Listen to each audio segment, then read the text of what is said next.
Magandang umaga, kaili ng Kalikasan Mutya. Ito nga pala, matagal na sa akin, tinatago ko lang. Ngayon, nagsabi sa akin si Master Jido na ito palang pato na to ay tinatawag na Jackstone. Ito po, si Master Jido po nagsabi. Ito pala is nilalagay sa tubig. At ang kalagahan pala nito is pagkatapos ng gamutin, ito pala ay ito yung nakalagay niya sa pinaka banga niya doon na nilalagyan ng tubig para sa mga tapos niya gamutin. Ito po, ang tawag niya rito is Jackstone. Ngayon sabi ko mayroon ako doon kasi nakita ko doon sa tubigan niya na may ganito. Sabi niya mayroon maganda daw ito sa panggagamot. Ay sabi ko sobrang laki kako yung nandun sa bahay. Ang tawag nito is Jackstone daw po ito. Napakaganda po kasi. Ito siguro mga almost 2 years na sa akin ito. Ito na hindi ko alam dati kasi wala pa akong alam noon. Pagdating sa mga bato, ako lang nagkukulikta lang ako, mga ano ko lang ba, tinatago ko lang, inuuwi ko yung mga kakaiba ba. Hindi ko alam na ito pala is napakaganda sa panggagamot. Ayon lang din po kay Master Jido po. Ayan po siya, napakaganda po niya. Iba-ibang klase kasi yung kulay niya eh.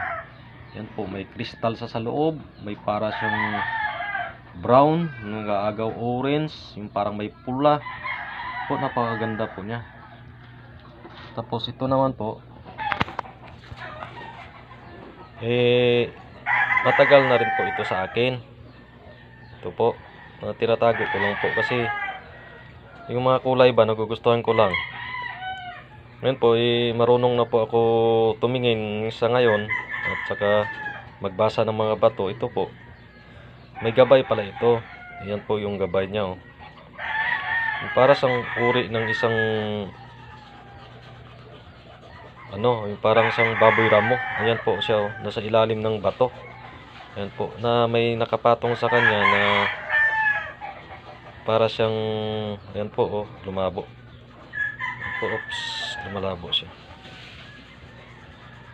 Parang may nakapatong sa kanya na bayawak. Ayan po siya oh, parang bayawak po. Ayan sa taas, ulo niya.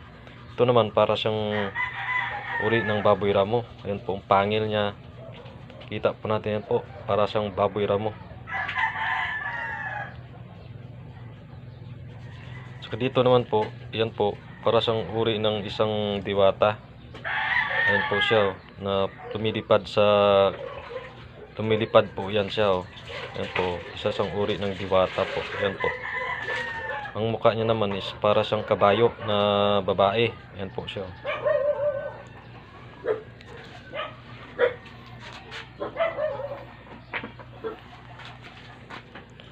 Ito naman po, ang kakaiba po nito is uri siya ng kamuting kahoy ng talbos. Yung matanda na ba? Yung ibig sabihin yung malapit na siyang matuyot ba? Ayan po. Pero yung mukha niya kasi dito is kakaiba po. Ayan po siya oh. Para siyang uri ng batong ulo. Ibig sabihin ng batong ulo ba? Yung bato yung ulo ba? Ayan po. Ayan po siya oh. Tsaka kung tingnan mo naman po dito, ayan po. Ayan po oh. Para siyang isang daga na nakatago doon sa kanyang butas. Ayan po, yung parang nakatago lang siya dyan, maliit na daga. Ayan po siya nakatago. Ayan po sa loob. Ayan po yung mukha niya. At saka ang ganda ng pagkaukit ng talaga ng kalikasan na yan po. Yan po, isang gabay rin po niya. May gabay din po siya na isang kapre, napakalaking kapre po. Pag dito nakatayo is kapre, pag naka-side ng ganyan, may isa siyang leon na napakalaki nakabantay sa likuran ng ng kapre. Yan po. Yung parang kapa ng kapre. Yan po is isa siyang leon. Yan po.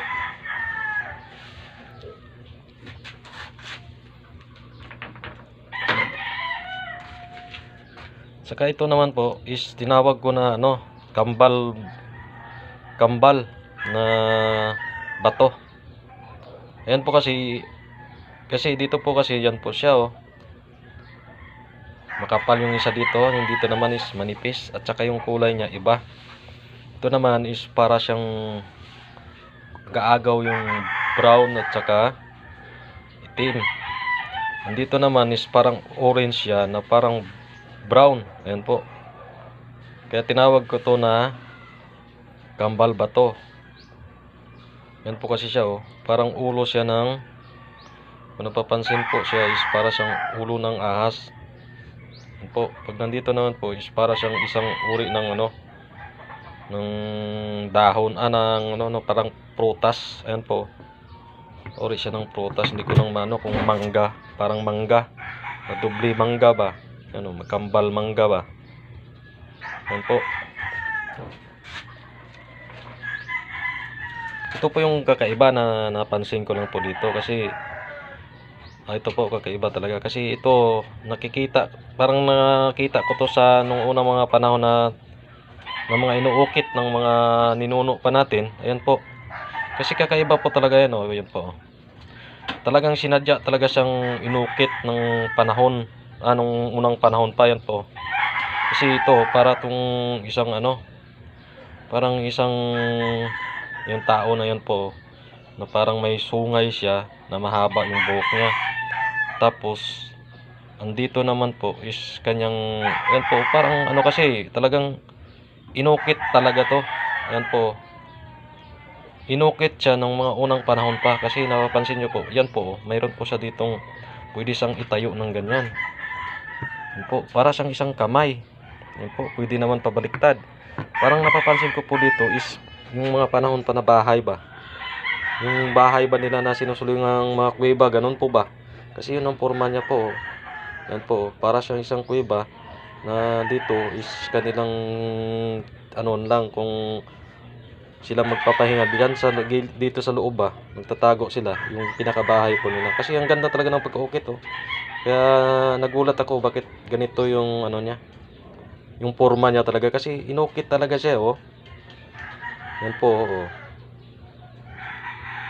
Yan po, ito lang na kakaiba sa lahat na nakita ko na mga bato dito sa sa Aklan. Kaya ito po, yan po, hugis puso.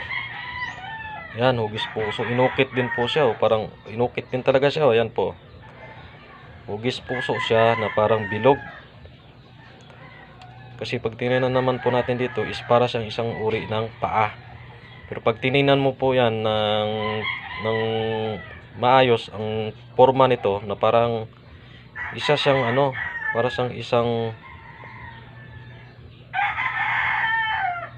yan po kasi nakikita po natin dito is parang isang leon na babae na galit. Ayan po nakanganga po yan siya yan po. Ito po, maliit lang siya tingnan yan po. Na parang ang bilis niya magtakbo. Kasi napapansin mo parang tumatakbo ito, napakabilis. Na parang may nahabol. Yan po. Yan po siya. Yan po. Ibang mga mga inukit. Iba talagang pagkaukit. Yan po. Yan po.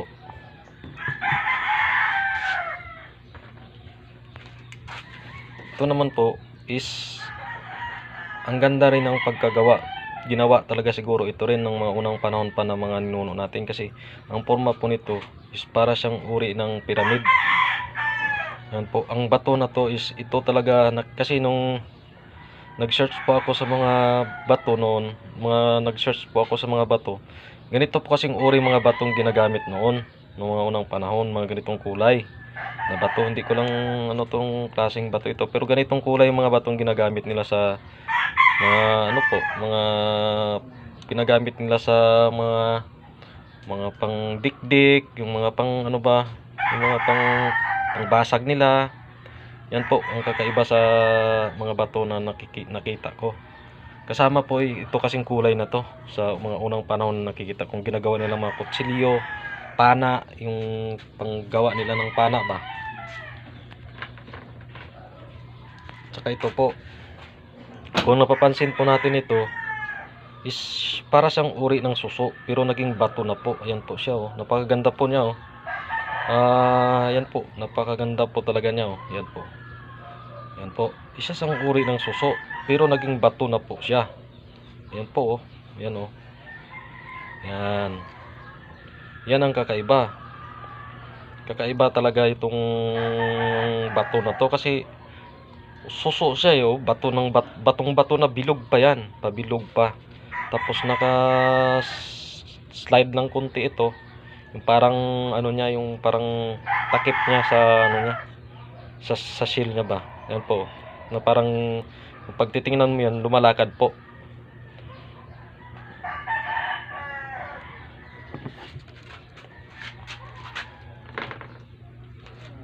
Tsaka ito po.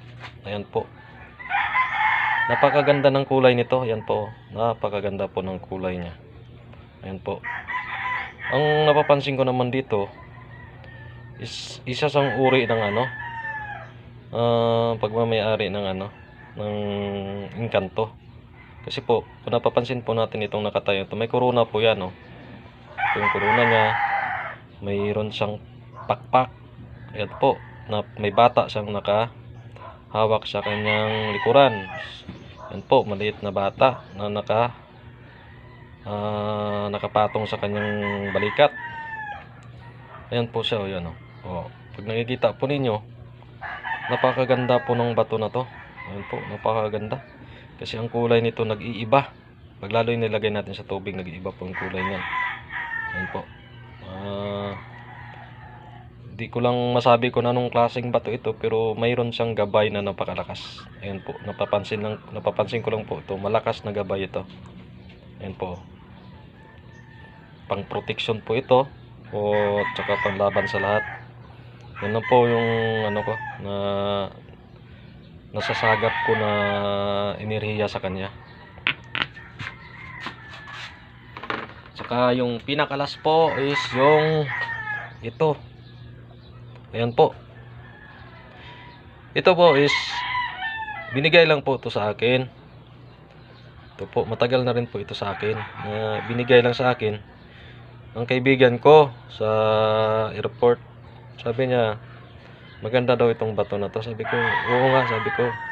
Ngayon sabi ko, dahil uwi mo ba yan? Sabi niya, hindi na. Kasi nilagay niya lang ito sa aquarium namin dun sa pinagtatrabuhan namin. Sabi ko, sa akin na lang yan.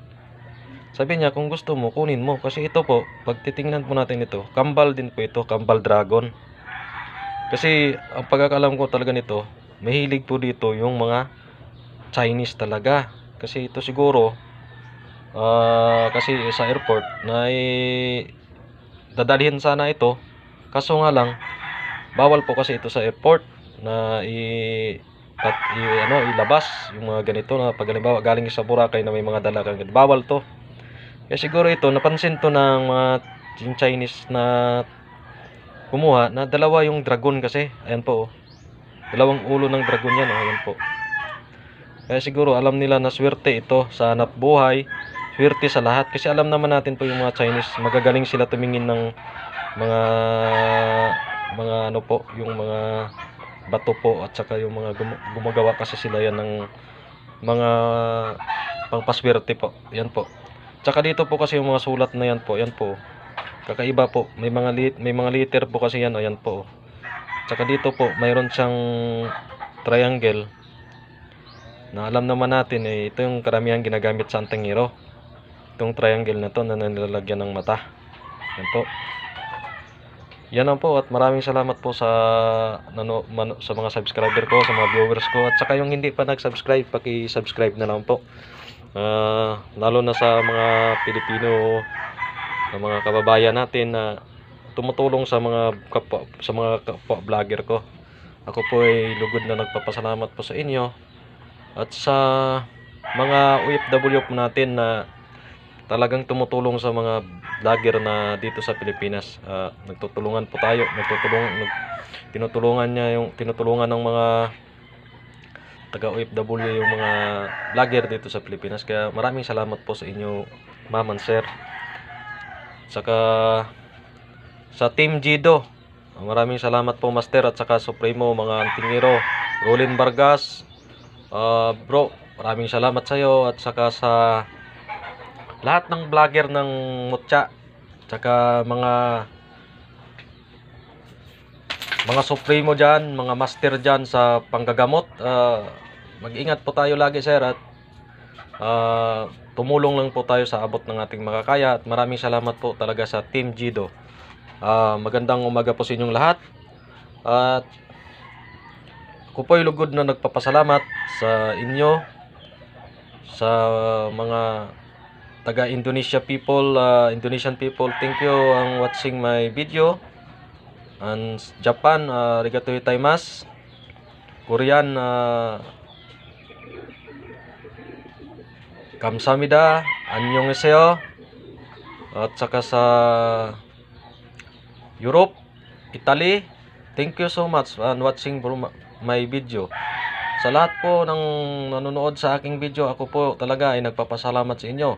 Ang lagi ko lang bilin lagi ay sinasabi ko na ang ating magiging proteksyon ay magdasal ng Ama namin 3 beses po para po sa ating kaligtasan, at humingi ng kapatawaran sa ating mga kasalanan. Padaanin natin kay Jesus dahil siya ang tagapagligtas natin, para tayo ay basbasan na makadating ng panahon na tayo ay maghukuman, ay makakaakyat tayo sa kaharian ng ating Ama. Maraming salamat po at mapagpalang araw po sa inyong lahat.